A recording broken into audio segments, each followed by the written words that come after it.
राधे कृष्णा दोस्तों, आज है उत्पन्ना एकादशी। तो मैं आप सबको बताने जा रही हूँ एकादशी के जया आदि भेद नक्त व्रत का स्वरूप। उत्पन्ना एकादशी के प्रसंग में एकादशी की विधि, उत्पत्ति, कथा और महिमा का वर्णन। नारद जी ने पूछा, महादेव, महाद्वादशी एकादशी का उत्तम व्रत कैसा होता है? सर्वेश्वर प्रभु, उसके व्रत से जो कुछ भी फल प्राप्त होता है उसे बताने की कृपा कीजिए। महादेव जी ने कहा, ब्राह्मण, यह एकादशी महान पुण्य फल को देने वाली है। श्रेष्ठ मुनियों को भी इसका अनुष्ठान करना चाहिए। विशेष विशेष नक्षत्रों का योग होने पर यह तिथि जया, विजया, जयंती तथा पापनाशिनी इन 4 नामों से विख्यात होती है। ये सभी पापों का नाश करने वाली है। इनका व्रत अवश्य करना चाहिए। जब शुक्ल पक्ष की एकादशी को पुनर्वसु नक्षत्र हो तो वह उत्तम तिथि जया कहलाती है। उसका व्रत करके मनुष्य निश्चय ही पाप से मुक्त हो जाता है।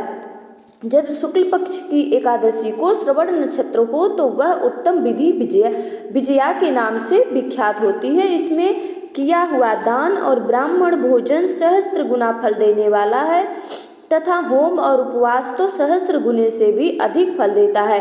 जब शुक्ल पक्ष की द्वादशी को रोहिणी नक्षत्र हो तो वह तिथि जयंती कहलाती है। वह सब पापों को हरने वाली है। उस तिथि को पूजित होने पर भगवान गोविंद निश्चय ही मनुष्य के सब पापों को धो डालते हैं। जब कभी शुक्ल पक्ष की द्वादशी को पुष्य नक्षत्र हो तो वह महापुण्यमयी पापनाशिनी तिथि कहलाती है।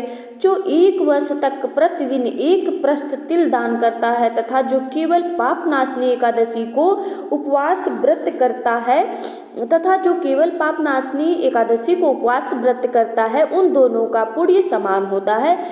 उस तिथि को पूजित होने पर संसार के स्वामी सर्वेश्वर श्री हरि संतुष्ट होते हैं तथा प्रत्यक्ष दर्शन भी देते हैं। उस दिन प्रत्येक पुण्य कर्म का अनंत फल माना गया है। सगर नंदन ककुस्थ नहुस तथा राजा गाधी ने उस तिथि को भगवान की आराधना की थी, जिससे भगवान ने इस पृथ्वी पर उन्हें सब कुछ दिया था। इस तिथि के सेवन से मनुष्य 7 जन्मों के कायिक, वाचिक और मानसिक पाप से मुक्त हो जाता है। इसमें तनिक भी संदेह नहीं है। पुष्य नक्षत्र से युक्त एकमात्र पापनाशिनी एकादशी का व्रत करके मनुष्य 1000 एकादशियों के व्रत का फल प्राप्त कर लेता है। उस दिन स्नान, दान, जप, होम, स्वाध्याय और देव पूजा आदि जो कुछ भी किया जाता है उसका अक्षय फल माना गया है। इसलिए प्रयत्न पूर्वक इसका व्रत करना चाहिए। जिस समय धर्मात्मा राजा युधिष्ठिर पंचम अश्वमेध यज्ञ का स्नान कर चुके, उस समय उन्होंने यदुवंशा वसंत भगवान श्री कृष्ण से इस प्रकार प्रश्न किया। युधिष्ठिर बोले, प्रभु, नक्त व्रत तथा एक भुक्त व्रत का पुण्य एवं फल क्या है? जनार्दन, यह सब मुझे बताइए। श्री भगवान ने कहा, कुंती नंदन, हेमंत ऋतु में जब परम कल्याण में मार्गशीर्ष मास आए तब उसके कृष्ण पक्ष की द्वादशी तिथि को उपवास व्रत करना चाहिए।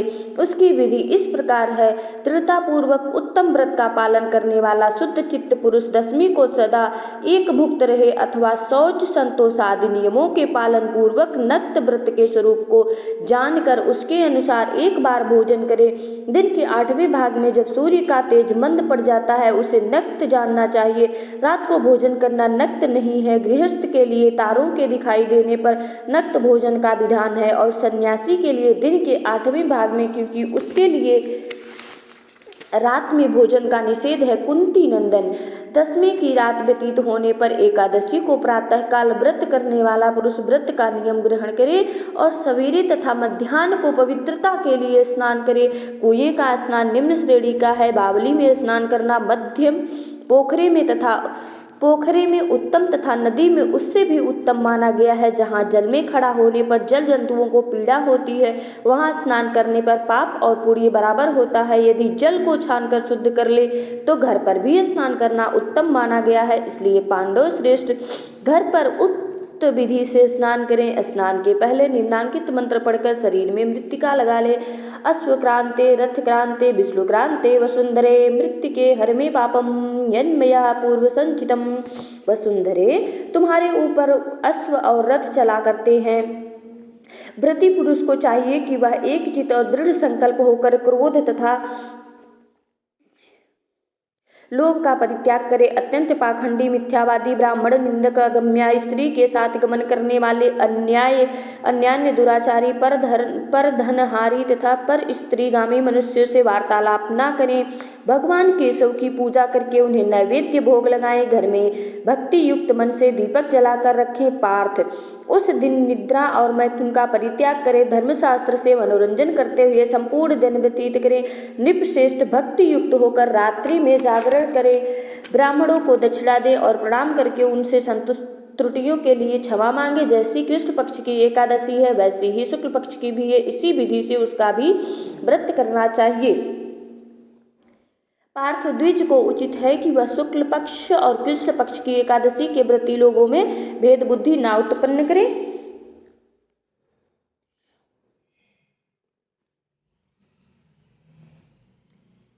भगवान गदाधर का दर्शन करने से जो पुण्य है कि वह शुक्ल और कृष्ण पक्ष की एकादशी के व्रती लोगों में भेद बुद्धि ना उत्पन्न करे।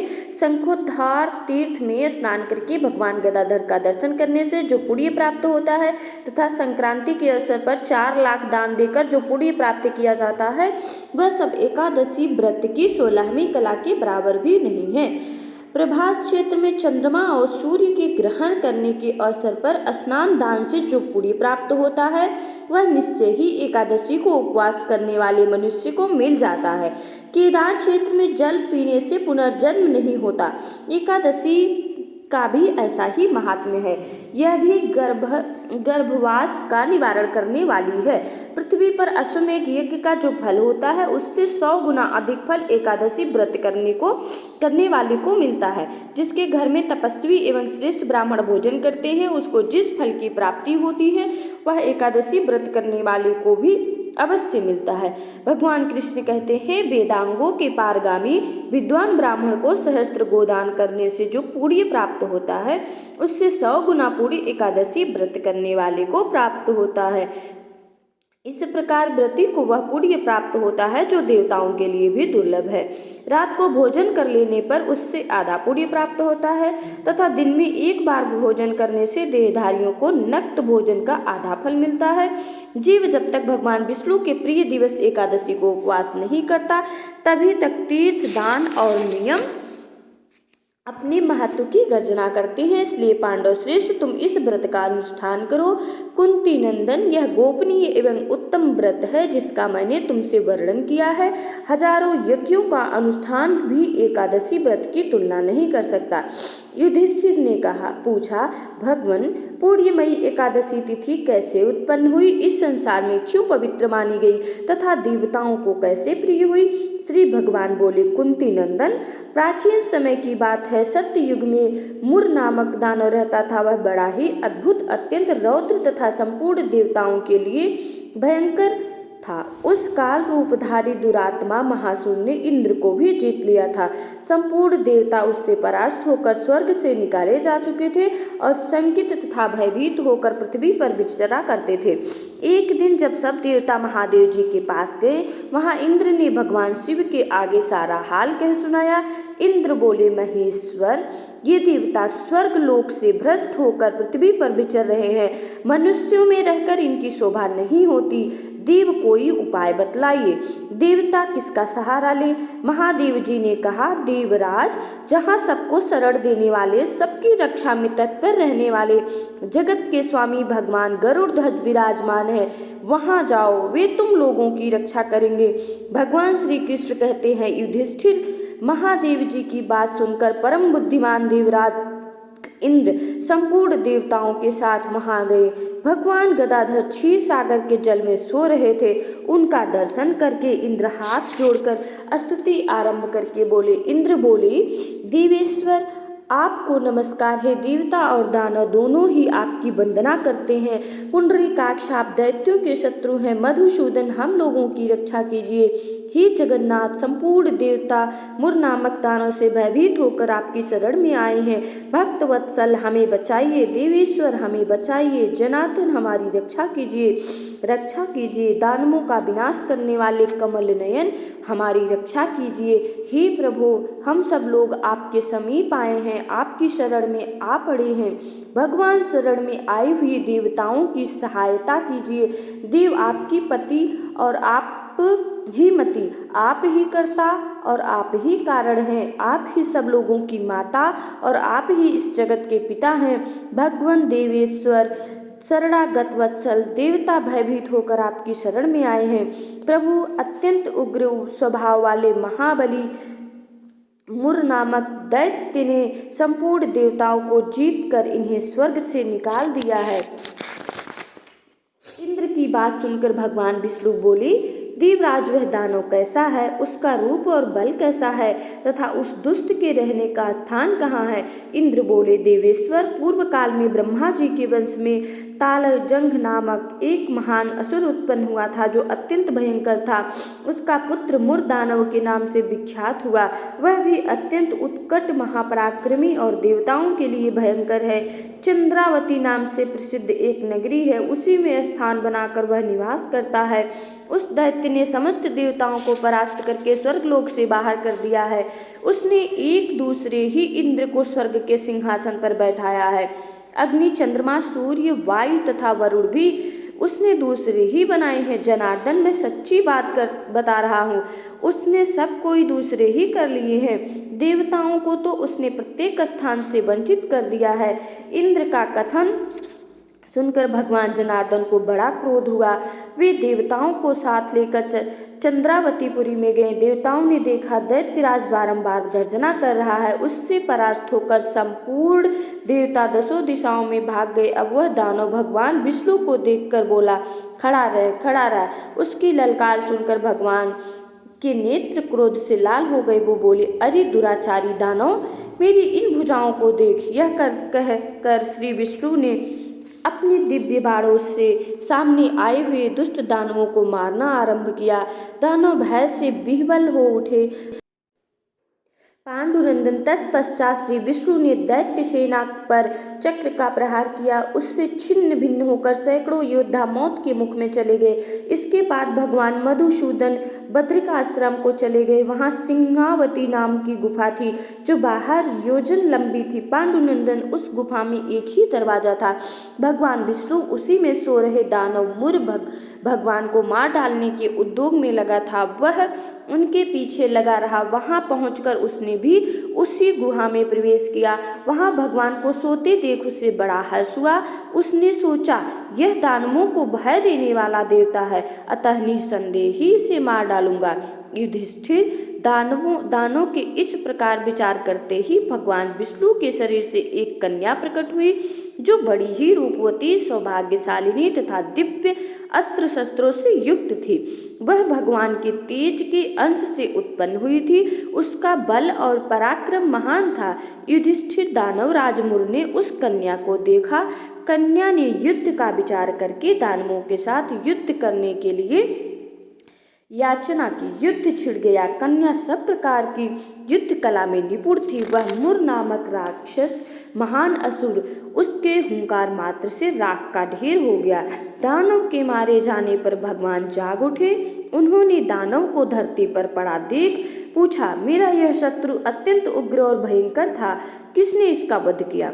कन्या बोली, स्वामिन, आपके ही प्रसाद से मैंने इस महादैत्य का वध किया है। श्री भगवान ने कहा, कल्याणमयी, तुम्हारे इस कर्म से तीनों लोकों की और मुनि और देवता आनंदित हुए हैं। अतः तुम्हारे मन में जैसी रुचि हो उसके अनुसार मुझसे कोई वर मांगो। देव दुर्लभ होने पर भी वह वर मैं तुम्हें दूंगा, इसमें तनिक भी संदेह नहीं है। वह कन्या साक्षात एकादशी ही थी। उसने कहा, प्रभु, यदि आप प्रसन्न हैं तो मैं आपकी कृपा से सब तीर्थों में प्रधान, समस्त विघ्नों का नाश करने वाली तथा सब प्रकार की सिद्धि देने वाली देवी हूँ। जनार्दन, जो लोग आप में भक्ति रखते हैं, मेरे दिन को उपवास करेंगे, उन्हें सब प्रकार की सिद्धि प्राप्त हो। माधव, जो लोग उपवास, नक्त अथवा एक भुक्त करके मेरे व्रत का पालन करें, उन्हें आप धन, धर्म और मोक्ष प्रदान कीजिए। श्री विष्णु बोले, कल्याणी, तुम जो कुछ कहती हो वह सब पूर्ण होगा। भगवान श्री कृष्ण कहते हैं, युधिष्ठिर, ऐसा वर पाकर महाव्रता एकादशी बहुत प्रसन्न हुई। दोनों पक्षों की एकादशी समान रूप से कल्याण करने वाली हैं। इसमें शुक्ल और कृष्ण का भेद नहीं करना चाहिए। यदि उदय काल में थोड़ी सी एकादशी, मध्य में पूरी द्वादशी और अंत में किंचित त्रयोदशी हो तो वह त्रिस्पर्शा एकादशी कहलाती है। वह भगवान को बहुत ही प्रिय है। यदि एक त्रिस्पर्शा एकादशी को उपवास कर लिया जाए तो 1 सहस्त्र एकादशी व्रतों का फल प्राप्त होता है तथा इसी प्रकार द्वादशी में पारण करने पर सहस्त्र गुना फल माना गया है।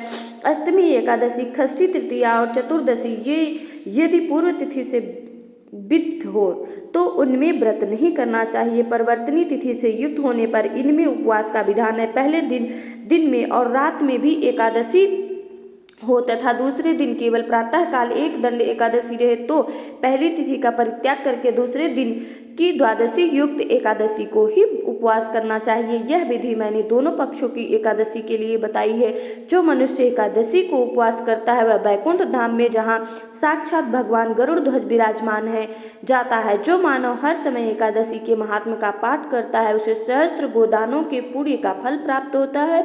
जो दिन में या रात में भक्ति पूर्वक इस महात्म्य का श्रवण करते हैं वे निसंदेह ब्रह्म हत्या आदि पापों से मुक्त हो जाते हैं। एकादशी के दिन समान व्रत दूसरा कोई नहीं है। आप सभी को उत्पन्ना एकादशी की हार्दिक शुभकामनाएं। राधे कृष्णा। मेरे चैनल को शेयर करें, सब्सक्राइब करें और दूसरे को भी बताएं कि उत्पन्ना एकादशी का महत्व क्या है और क्यों करना चाहिए उत्पन्ना एकादशी, उससे क्या फल मिलता है और हमें कैसे करना चाहिए। ये सारी बातें मैंने इसमें बता दी हैं। और एकादशी का व्रत सचमुच बहुत ही फलदायी है, सारी कष्टों को दूर कर देता है, जन्म जन्मांतर के पापों को नष्ट कर देता है। उत्पन्ना एकादशी का फल बहुत ही फलदायी है। आप सभी एकादशी का व्रत करें और दूसरों को भी करने के लिए प्रेरित करें और बताएं कि एकादशी के व्रत का क्या महत्व है, क्यों करना चाहिए, किस विधि से करना चाहिए और क्या नहीं करना चाहिए। ये सारी बातें आप सब एक दूसरे को बताएं और रात्रि में जागरण करें। उत्पन्ना एकादशी का सच में बहुत ही महत्व है, मैंने करके देखा है। धन्यवाद। चैनल को शेयर करें, सब्सक्राइब करें।